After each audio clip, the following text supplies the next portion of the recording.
नमस्कार साथियों, आपका स्वागत करता हूं। आज हमारा विषय है संतति सुख और पंचम भाव का ज्योतिषीय रहस्य। जन्म कुंडली में पंचम स्थान को संतान, विद्या, बुद्धि और पूर्व जन्म के पुण्य का घर माना जाता है। लेकिन कई बार विवाह होने के बाद भी संतान प्राप्ति में बाधाएं आती है या संतान सुख देर से मिलता है। ऐसे में ज्योतिष हमें सही कारण और उपाय दोनों बताते हैं। तो आइए इसे गहन रहस्य को समझते हैं विस्तार से। पंचम भाव का महत्व। पंचम भाव को शास्त्र में पुत्र स्थान कहा गया है। यह न केवल संतान का घर है बल्कि विद्या, प्रतिभा, बुद्धि और पूर्व जन्म के कर्म को भी देखे जाते हैं। बृहस्पति को संतान का कारक माना गया है। अगर पंचम स्थान, पंचमेश और बृहस्पति मजबूत हो तो जातक को उत्तम संतान सुख मिलता है। शास्त्र कहता है पुत्रहीनम गृहम शून्यम देशम शून्यम बिना निरुपम, अर्थात बिना संतान के घर अधूरा होता है। ज्योतिष में राशियों को भी देखा जाता है। अल्प वृषभ राशियां मेष, मिथुन, सिंह तथा कन्या राशि। इन राशियों में संतान संख्या कम होती है या विलंब से प्राप्त होती है। बहुवृषभ राशियां वृषभ राशि, कर्क, वृश्चिक, धनु तथा मीन राशि। इन राशियों में संतान संख्या अधिक होती है या संतान सुख जल्दी मिलता है।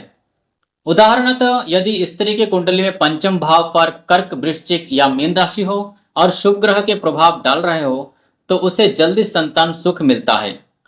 पंचम स्थान पर पाप प्रभाव। यदि पंचम स्थान पर शनि, राहु, केतु, मंगल या क्रूर ग्रह बैठ जाए तो संतान सुख में बाधा आती है। राहु विशेषकर पहली संतान के लिए अशुभ माना गया है। शनि संतान सुख में विलंब कराता है। केतु संतान से वियोग या दूरी देता है। उदाहरण, यदि कुंडली में पंचम भाव में राहु है तो पहली संतान या तो विलंब से होती है या उसके जीवन में कठिनाइयां आती हैं। पंचमेश की स्थिति। यदि पंचमेश षष्टम, अष्टम या द्वादश घर में चला जाए तो संतान सुख में बाधित होता है। यदि पंचमेश अशुभ नक्षत्र में हो तो संतान में विलंब या परेशानी होती है। पंचम भाव में यदि 6, 8 या 12 के स्वामी बैठे हो तो भी समस्याएं आती हैं। यदि किसी की कुंडली में पंचमेश अशुभ स्थिति में है तो विवाह के बाद वर्षों तक संतान नहीं मिलती।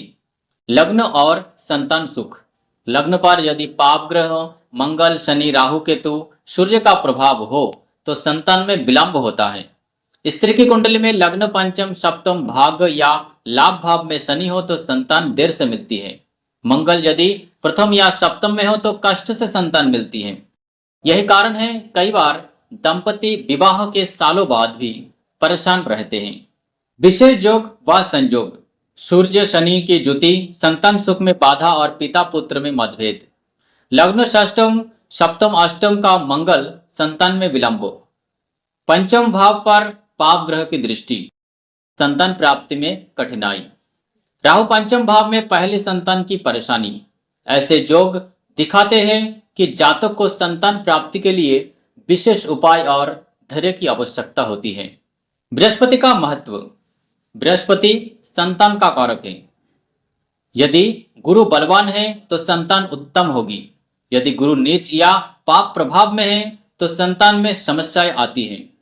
स्त्री की कुंडली में गुरु पति और संतान दोनों का कारक है, इसलिए संतान सुख देखने में गुरु की दशा और गोचर का विचार अनिवार्य है। संतान सुख में विलंब क्यों? पंचम भाव पर पाप प्रभाव, पंचमेश की खराब स्थिति, बृहस्पति का नीच या पाप ग्रह की प्रभाव होना, स्त्री की कुंडली में शनि मंगल की स्थिति, सूर्य शनि की युति, इन कारणों से संतान में विलंब होता है। ज्योतिषीय उपाय। अब सबसे महत्वपूर्ण हिस्सा, उपाय। बृहस्पति को मजबूत करना। गुरुवार को पीली वस्तु दान करें, व्रत रखें और विष्णु लक्ष्मी की उपासना करें। राहु केतु दोष निवारण। राहु के लिए शनिवार को नीले कपड़े दान करें। नाग नागिन की प्रतिमा पर दूध चढ़ाए। शनि दोष निवारण के लिए शनिवार को शनि मंदिर में तिल का तेल चढ़ाए। काले तिल को दान करें। विशेष मंत्र ओम ब्रीम बृहस्पताय नमः का 108 बार जप करें। संतान गोपाल मंत्र का नियमित जप करें। संतान गोपाल हवन संतान सुख में अद्भुत है। साथियों, आज हमने जाना कि पंचम स्थान और पंचमेश से ही संतान सुख तय होता है। यदि ये अशुभ हो तो संतान सुख में बाधा आती है, लेकिन ज्योतिष केवल समस्या नहीं बताता, समाधान भी देता है। सही उपाय करने से संतान प्राप्ति अवश्य होती है।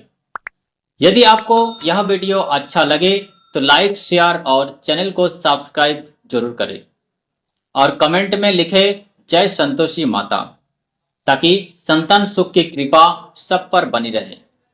धन्यवाद।